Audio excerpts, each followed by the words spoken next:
What up everyone, it's Unsung NPC back here with another class video looking at the Ranger. Okay, the Ranger is probably by far one of the easiest classes to play in this game. Okay, right up there with Slayer, both of them really easy, but we're on the Ranger today.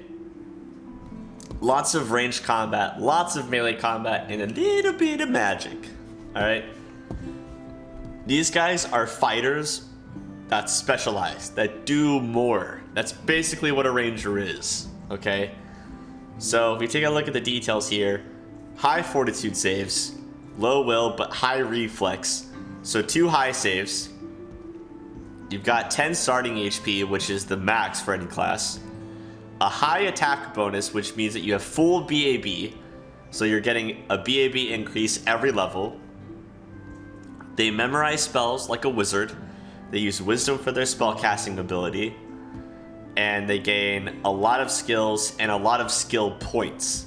Okay, so base stats, they get 4 skill points, which is pretty sizable in this game specifically.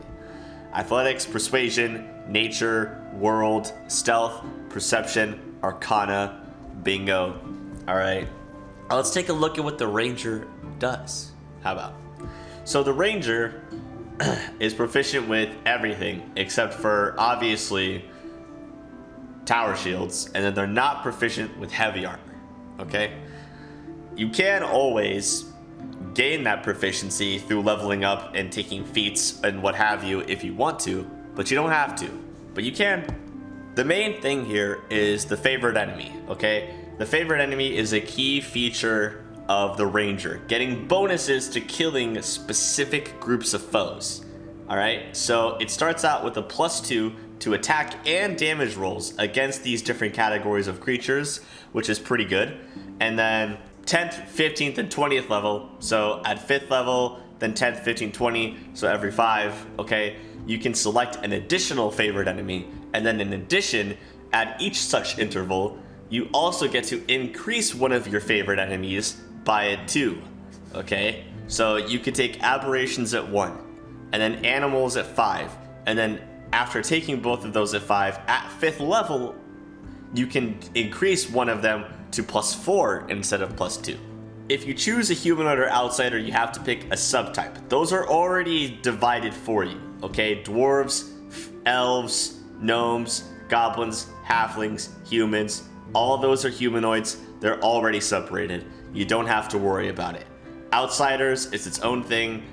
You don't pick a different subtype beyond that, and then they have different demons. In this game specifically, you could choose demons of magic, demons of slaughter, or demons of strength. These are all special demons that you'll find throughout the game, divided into those specific categories, okay?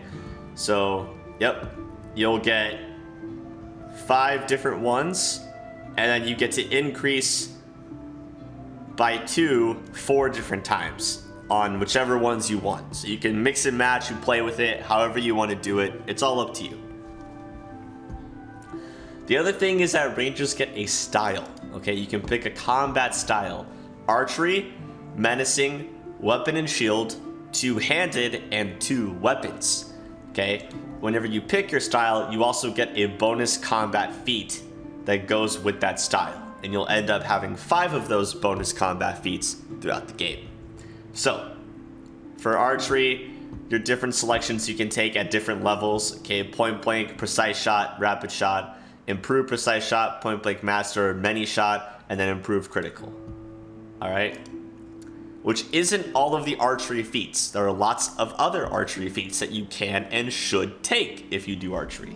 Menacing: dazzling display, power attack, intimidating prowess, Kernigan smash, shattered defenses, and then dreadful carnage and improved critical.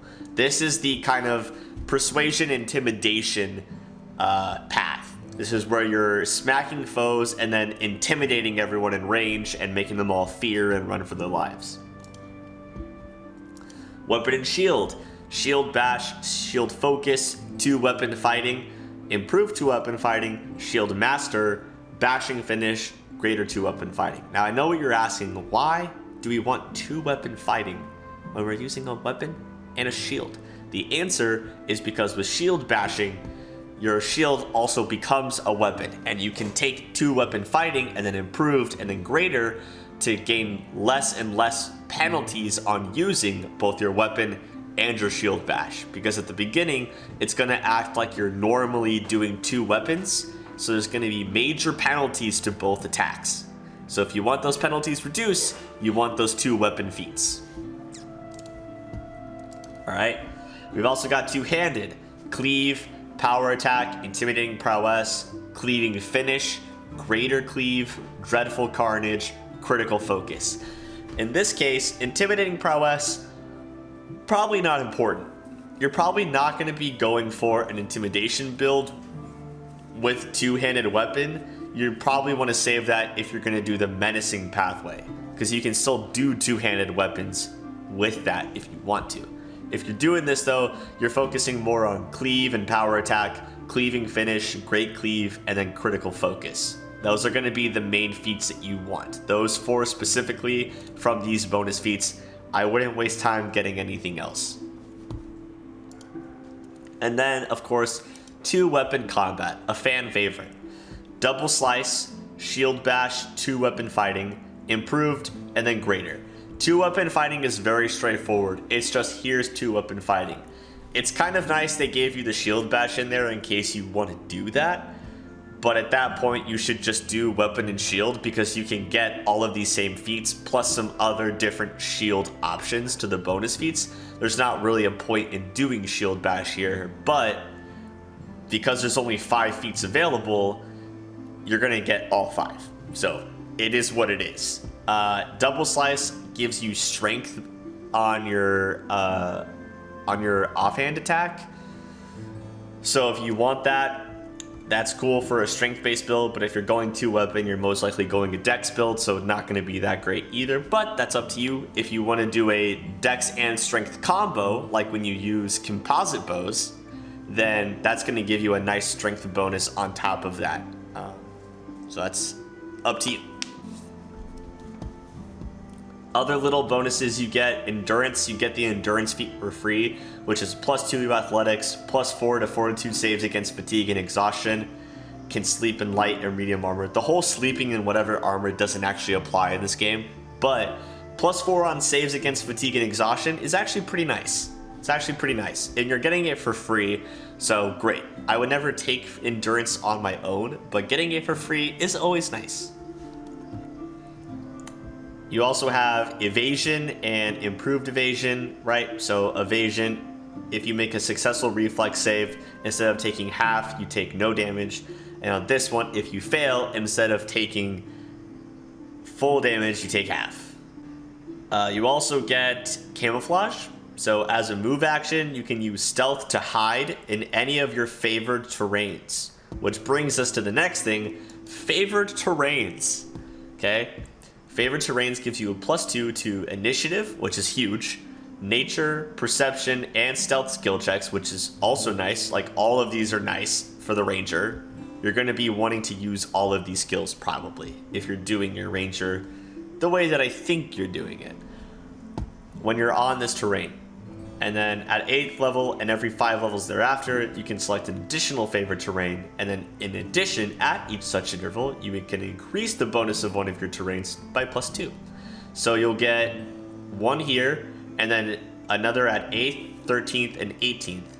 And at each of these, you can increase one of yours by +2. So again, you could take Abyss first, and then Desert, and then at 8th level, you can increase one of them by 2. For this game, I'm going to tell you right now, Abyss, great choice, okay? Great choice. Urban, also great choice. In fact, I would probably take Urban first because a lot of the beginning is going to be in city terrain. Okay, you're going to be in the city terrain. The Abyss is going to come later. After Urban, I would probably take either Highlands or Forest. Both of these are good. I feel like Highlands is the way to go. Someone can correct me in the comments if you think it's Forest, but I would go Highlands. I would go Urban, Highlands. I would take Abyss around here. And then I would take over here, probably get away with whatever you want at that point. I think the other alternative that people might be thinking of is if you take Urban here, and then you take Abyss at 8, then you can increase Abyss by +2 at 8 as well, giving you a more like a better bonus for the Abyss for when you actually get there. That's the other thing. But you can also wait till get it to 13th and then increase it by +2 here, because I would probably do Urban, Highlands, increase Urban by 2, because you're at 8th level, you're getting close to the next big city bit, and that takes a huge chunk, and it's nice to have these points in that city. So Urban, Highlands, Urban +2, Abyss, Abyss +2, and then whatever you want at the end. Probably is Desert. I think Desert might be good. I don't know if it counts as Desert. When you get to the end and it's all brown and rocky, I don't know if that counts as Desert or if that counts as Highlands. You'll have to figure it out. Or if for some reason the ruins count as Urban. I don't know. You'll have to figure out what's going to be the best play. But that's my 2 cents about it. You also get improved, or sorry, I'm jumping ahead of myself. You get Quarry. Quarry is an awesome ability. It's a fave of the Ranger abilities. As a standard action, you can denote one target within your line of sight. You receive a +2 bonus on attack rolls against that target, and all critical threats are automatically confirmed. You can only have one Quarry at a time. Then Improved Quarry, you can now do it as a free action, and your bonus to attack increases to +4. That's nice. That's really nice, especially for those late game enemies that are just ridiculously overpowered and unbalanced. Very, very nice. And then you get Master Hunter, which is kind of the master thing that different classes get, where they fail a fortitude save, they die. A lot of classes get these. Ranger is no different. And now, the thing that you guys have all been waiting for. The Hunter's Bond. Yep, I saved it for last on purpose. Here it is. At 4th level, you can take a Hunter's Bond. This can be shown in one of 2 ways. The first one is everyone's favorite, Animal Companion. You can take any animal as a companion as a baseline Ranger, I'm pretty sure. I think one of these archetypes limits you on which animal you can take, and all the rest that offer Animal Companion, you can take any of them. I'm pretty sure that's true. So Animal Companion, boom. You get an Animal Companion, it levels up with you, it's a great time, you'll love it. The level of it is equal to your Ranger level -3, so you're going to want to take Boon Companion feat so that your Animal Companion will be on par with where it's supposed to be. Okay? You need to take the Boon Companion feat if you take an Animal Companion. Okay? I would probably just take it at 5th level, the level after you get this. That's what I would do. The other option is to get the Ranger's Bond for your companions. Okay? You can spend a move action to grant half your favorite enemy bonus against a single target of the appropriate type to all enemies within 30 feet who can see or hear you. Lasts for a number of rounds equal to Wisdom modifier, and does not stack with any favorite enemy bonuses possessed by allies if they have any. Okay, they'll just use whichever bonus is higher. I actually really like this. This is just giving everyone your bonus, and if you're like me, you're probably going to have one key enemy that you're taking all the way down and just granting people that bonus to it. Like, I usually pick one, and you'll have 5 different enemies, but I usually pick one of them to just give all of my points to, my increases. That way I'm really good against them. So I really like Ranger's Bond for the companions. I think it's underrated. I think it's undervalued. I think it's a great ability. And Animal Companions are great. They're a whole other character. They're a big, giant, tanky meat shield most of the time. They do lots of damage most of the time. They're great, I get it. But Ranger's Bond is also still very good. Okay? Anyway, that's the Ranger. Don't forget, you only get up to 4th level spells, okay? You do get, I don't know why it's not letting you see the spells. You do get some nice nature magic though, and nature magic is awesome. And getting Hurricane Bow and Lead Blades, getting either of those at the beginning is also great. So but you're probably good taking 14 wisdom, I think, is all you would need to get all of your spells if you wanted to do spell casting. So you don't have to invest that much into wisdom if you don't want to. But that's up to you.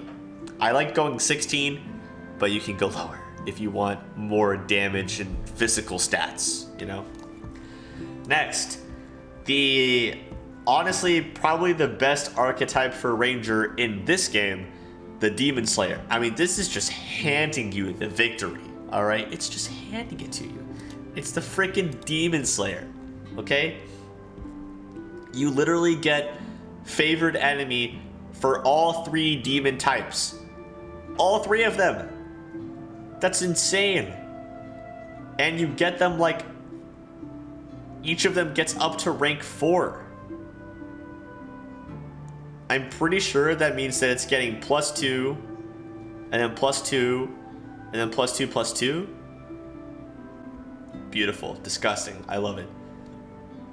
Just so we're clear, Demons of Magic are the Dretch, the Uliodru, and the Succubus. Okay? The Demons of Slaughter are the Babao, Cambion, and Incubus. Those are all my least favorites. I hate those. The Demons of Strength are the Balor, Nalfashni, and the Vavikia, which are also bad. Honestly, the Demons of Magic are way easier to go up against. But yeah. Okay. You also get Demon Slayer favorite enemy. Oh. This is it. Right here. Okay. I think this is going to explain it to us. A Demon Slayer must choose favorite enemy evil outsider at 5th level, and every time he advances his favorite enemy bonus, the Demon Slayer must advance his bonus against evil outsiders. In addition, to the normal benefits of favorite enemy, a Demon Slayer gains a bonus to half his favorite enemy bonus on saving throws against spells, spell-like abilities, and supernatural abilities. So on top of getting, I think these are +2, +2, +2, +2. I think they are. And then you get, instead of endurance, you get protection from evil communal. Makes sense. You get fiendish quarry. When a Demon Slayer chooses an evil outsider as his quarry, he can forgo the normal +2 attack and instead treat his weapon as if it were good aligned. That's neat. And then improved, you can forego the normal +4 and treat it as if it had holy weapon special ability. That's cool too. And those are optional. Like, you don't have to do those. That's cool. You also gain a bonus equal to half your class level on Knowledge Arcana skill checks, which is a class skill in here for you. So great. If this is working the way that I think it's working, then this class is huge. This archetype is giant. This is the demon killer. I don't see why you wouldn't want to pick this for this campaign unless you just wanted to try something else that you thought was fun. Next is the Espionage Expert. I'm going to tell you right now that if you plan on playing a good or evil character, you can probably throw this archetype in the garbage. Not because it's bad, but because we already have a companion that has it, and she's good for either a evil or good playthrough. She works for both.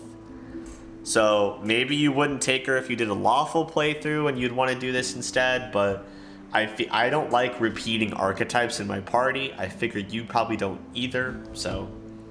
But let's take a look at what it does. You don't have the same favored terrain stuff or camouflage or master hunter or a hunter's bond, okay? You have trap finding, so half your level bonus to perception checks.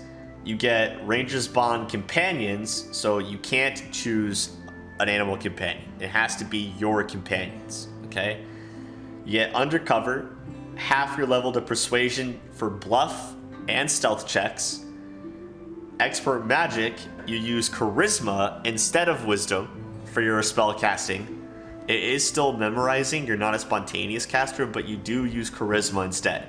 That's cool for a main character, I'll give it that. And then Espionage Master, which is the same thing except it uses Charisma instead of Wisdom.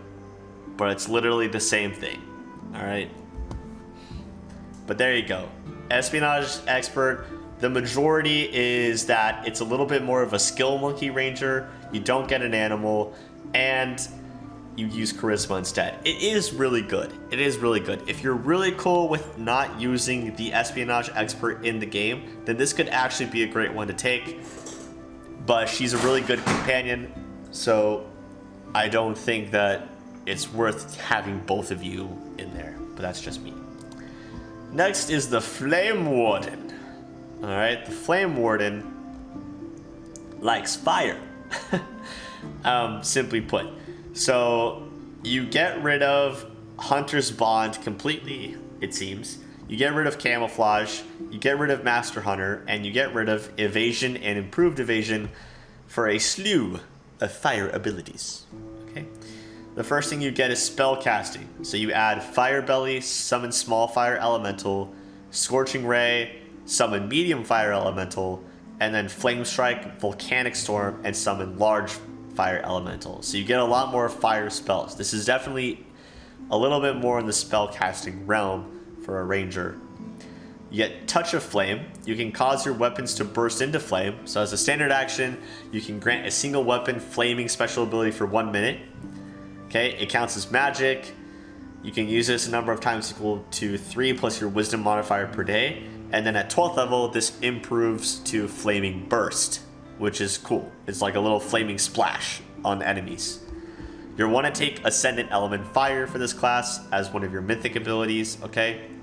Stoking the Embers. I remember this one from Kingmaker. I like this one a lot. At 9th level, okay, you can fan the flames of a recently slain creature's life force back into a full flame. Alright, so once per day, as an action, you can touch a corpse and grant it Breath of Life. Okay, so you get Breath of Life. I really like that. I think it's a cool way to do that. I just think it's really cool. You're just stoking the embers. Burning Renewal. So whenever you take 10 or more points of fire damage, you can remove fatigued, shaken, sickened, exhausted, frightened, nauseated, 1d6 points of ability damage, 1d6 points of ability drain, and from the most damaged ability scores of your choice. Wow. Again, 3 plus your wisdom modifier times per day. If you have fire resistance or immunity to fire, fire damage you would have otherwise taken still counts. So if you have fire resistance 5 and you take 10 fire damage, that's still taking 10 fire damage. It doesn't count only 5 of it that you actually took, it counts the whole 10. So you could be immune to fire and still take this damage and be totally fine, which is awesome. If Flame Warden dies, your body explodes into a fiery boom. 20-foot radius spread, 10d6 points of fire damage. They have to succeed a reflex save. Okay, this uses your Constitution modifier for the DC, so keep that in mind. Okay, and yeah, the flames don't harm the allies, which is cool. They are instead healed for 5d6 points of damage. This would be great for a melee ranger, is what I'm thinking. I think this would be really cool for a melee ranger. Get your flaming melee weapon in there. Fight, fight, fight. When you die, you damage enemies, you heal your friends. Really, really cool. You got fire spells. You can use your own fire spells on yourself probably. And then like your AoE ones, like Flame Strike. And then you'd be able to like cure yourself. But you'd want to make sure you're immune or getting resistance to that fire first. And then you get Phoenix Rising. Immunity to fire. And then once per day, after 1 round after dying, you will reform like a phoenix coming from the ashes. With half your maximum hit points back, which is just insane. I think that's way cooler than the Master Hunter ability, especially since fortitude saves are shit. So being able to just, I'm back, baby, is like, wow. And then if you die again, you get to do your whole explosion thing all over again, which is really cool. Yeah, Flame Warden's cool. You have to take Ascendant Element so that no one is immune to your fire, but Flame Warden seems really fun. Really, really fun. Alright, Freebooter. Freebooter. So, a freebooter takes a freebooter's bond. So let's see. This says, yeah, move action, just like the normal ranger's companion bond. But all allies within 30 feet who can see or hear gain a +2 on attack rolls when flanking for 1 minute. This is kind of the pirate archetype for ranger, so that's why flanking is such a big thing here. You also miss out on favored enemy, and you take Freebooter's Bane. So as a move action, you can choose an enemy and rally your allies to focus.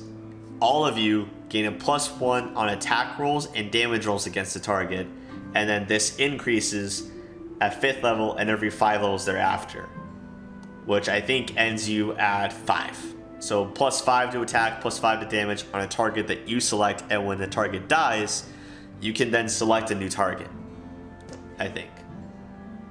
So that's really cool.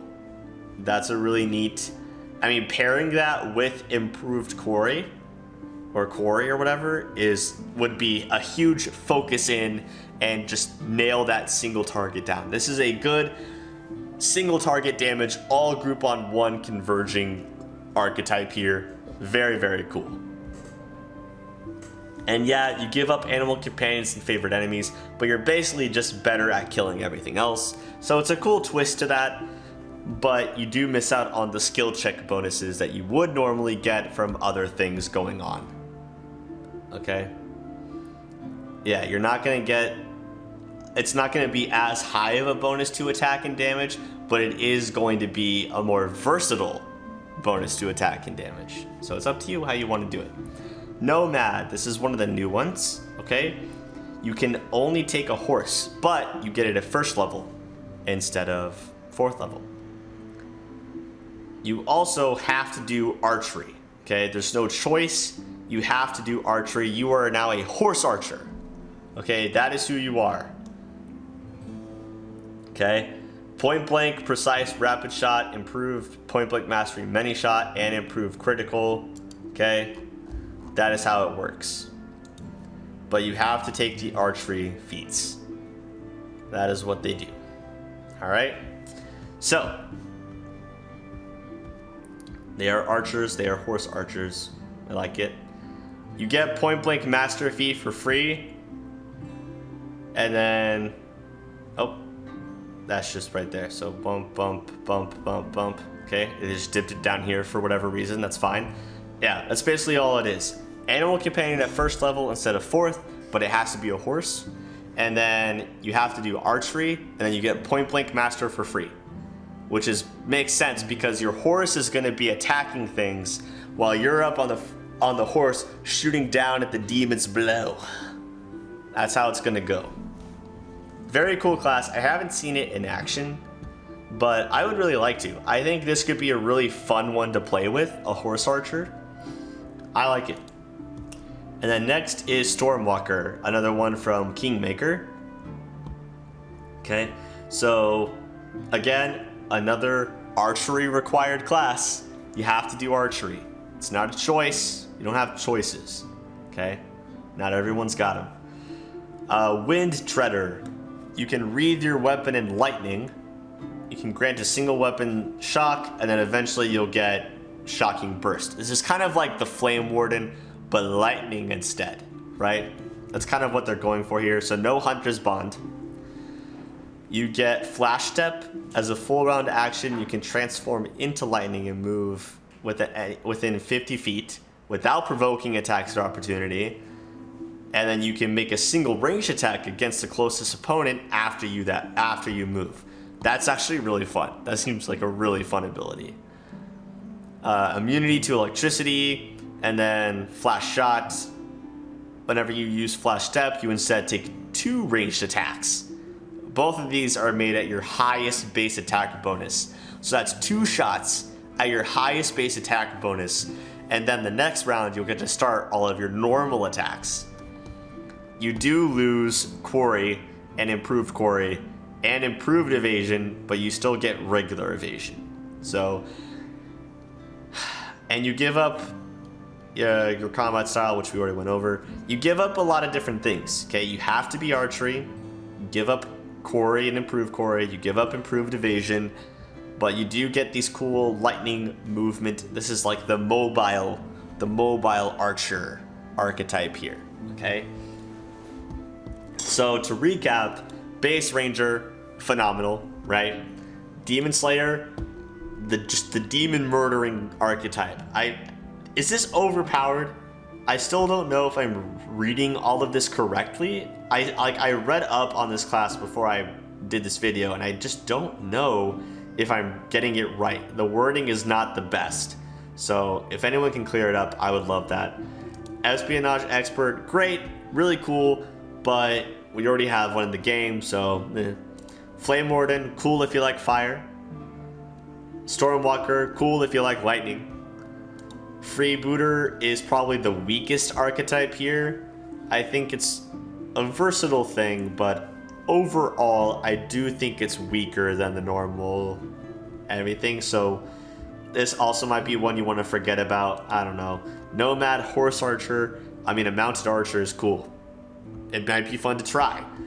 I don't think any of these are Ranger Plus. I think for this campaign, Demon Slayer is the best choice. And I think Freebooter and Espionage Expert we can kind of both leave behind, but the other ones still seem fun. I wouldn't discount them. So, no Ranger Plus, nothing for sure in the garbage. It's up to you, because all of these archetypes are good.